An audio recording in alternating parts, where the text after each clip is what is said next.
Ang wish ko sa apo ko ay mag-aral mabuti at makinig sa magulang. Okay ba?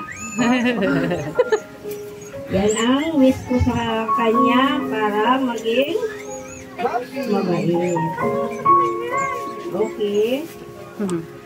Okay ba? Thank you! Salamat po, Papa Dudut. Thank you, Nay. And last, may I call and si Lola Ben. Ay, Lolo Ben.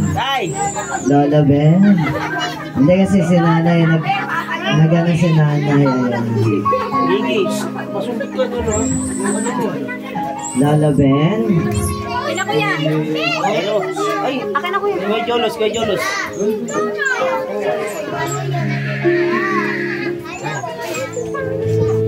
Hello.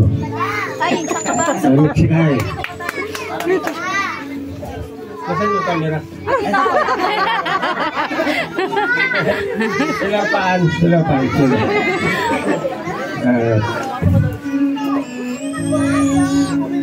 First of all, Iyak! Iyak ka! Mitchell, I miss you.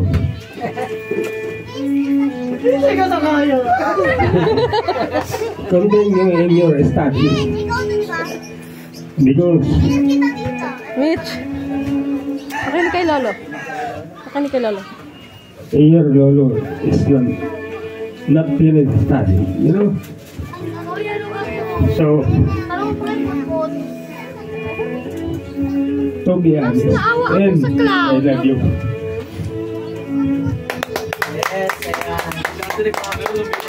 Ano kasi yung tawag dyan? Tears of Love. Ayan. Tears of joy lang? Tears of Love. Yung joy kasi natutuwa ka eh. Ayan. Yung love, naiyak ka dahil mahal mo yung tao. Saan ba si Lolo? Lolo Ben! Dito po kayo. Papa-picture mo na tayo. Tita Luz, Tita Jessica, Tito Dexter, Tito Dexter, Tito Dexter. Tito Dexter pa. Si Tito Dexter pa, ayan. Si Lola Ben, dito muna tayo Lola Ben. Kasi po pagkatapos si Tito Dexter, papa-picture ba tayo? Picture. Wish ko sa'yo ate Rich, mag-aaral kang mabuti. Kailangan may takot sa Diyos. Makinig ka sa mga magulang mo, gawin mo yung gusto mo. Lahat ang pangarap mo sana matupad mo. Yun lang. Maraming salamat po. Yes, para Tito Dexter, dito na tayo to take a picture, Lola Ben. And Tita Luz, Tita Jessica, Tito Marvin, Lola Paula, and Lola Violeta. Picture po, picture.